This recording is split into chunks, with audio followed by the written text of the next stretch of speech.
পবিত্র কোরআনের যে 10 আয়াতে আপনার জীবিকার দুশ্চিন্তা ঘুচে যাবে। আপনি কি কখনো রাতে ঘুমাতে গিয়ে হঠাৎ দুশ্চিন্তায় ডুবে যান? আগামীকাল কি হবে, টাকা আসবে তো? রিজিকের এই ভয়টাই আমাদেরকে ভেতর থেকে দুর্বল করে দেয়। কিন্তু কোরআনে এমন কিছু আয়াত আছে যেগুলো এই ভয়কে একেবারে গুড়িয়ে দিতে পারে। আজ আমরা জানব রিজিকের দুশ্চিন্তা দূর করার জন্য কোরআনের 10টি শক্তিশালী আয়াত। এক, প্রতিটি প্রাণের দায়িত্ব আল্লাহর। কোরআনের সূরা হুদের আয়াত 6 আল্লাহ বলেন, পৃথিবীতে এমন কোনো প্রাণী নেই যার রিজিকের দায়িত্ব আল্লাহর উপর নেই। আপনি যতই ভাবুন আপনার রিজিক আপনার অফিস, ব্যবসা বা অন্য কোনো মানুষের হাতে না, এটা সব সময় আল্লাহর হাতেই আছে। আপনার জন্মের আগেই আপনার রিজিক নির্ধারিত হয়েছে।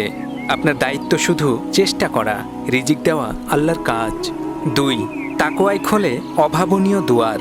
সূরা তালাকের আয়াত 2-3 আল্লাহ বলেন, যে আল্লাহকে ভয় করে তিনি তার জন্য পথ বের করে দেন এবং এমন জায়গা থেকে রিজিক দেন যা সে কল্পনাও করতে পারে না। আপনি এখন হয়তো আটকে আছেন, কিন্তু আল্লাহর পরিকল্পনা এমন জায়গা থেকে আসবে যেটা আপনি ভাবতেই পারবেন না। তাকওয়া মানেই অপ্রত্যাশিত দরজা খুলে যাওয়া। 3, আমাদের রিজিকদাতা তিনি। সূরা আনকাবুতের আয়াত 60 আল্লাহ বলেন, অনেক জীব আছে যারা নিজেদের খাদ্য বহন করে না, আল্লাহ তাদের ও তোমাদের রিজিক দেন।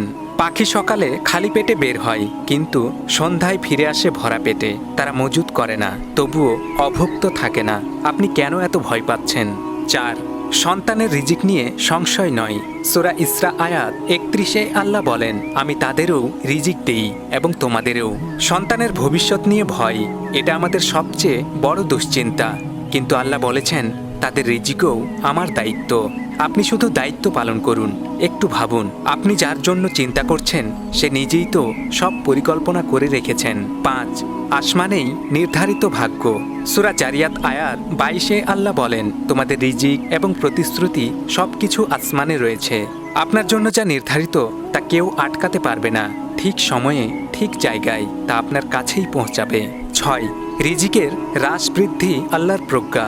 সূরা সাবা আয়াত 36 আল্লাহ বলেন, আল্লাহ যাকে ইচ্ছা রিজিক প্রশস্ত করেন এবং যাকে ইচ্ছা সীমিত করেন। কারো বেশি কারো কম এটা অন্যায় না, এটা একটি পরীক্ষা। ধনী হওয়া যেমন পরীক্ষা, তেমনি মানুষের জীবনে অভাবও একটি পরীক্ষা। 7, সৎকর্মে মেলে প্রশান্তিময় জীবন। সূরা নাহল আয়াত 97 আল্লাহ বলেন, আমি তাকে অবশ্যই পবিত্র ও সুন্দর জীবন দান করব। হালাল রিজিক হয়তো কম হবে, কিন্তু তাতে থাকবে শান্তি, আর সেই শান্তি আসল সম্পদ। এটাই আল্লাহর পক্ষ থেকে সুন্দর জীবন। 8, প্রচেষ্টার বিকল্প নেই। সূরা মুলক আয়াত 15 আল্লাহ বলেন, তোমরা জমিনে বিচরণ করো এবং আল্লাহর রিজিক থেকে আহার করো। শুধু বসে থাকলে হবে না, দোয়ার সাথে দরকার চেষ্টা। চলতে হবে, খুঁজতে হবে, কাজ করতে হবে, তবেই রিজিক আসবে। 9, কৃতজ্ঞতায় বাড়ে নেয়ামত। সূরা ইব্রাহিম আয়াত 7 আল্লাহ বলেন, তোমরা কৃতজ্ঞ হলে আমি অবশ্যই তোমাদের আরও বাড়িয়ে দেব।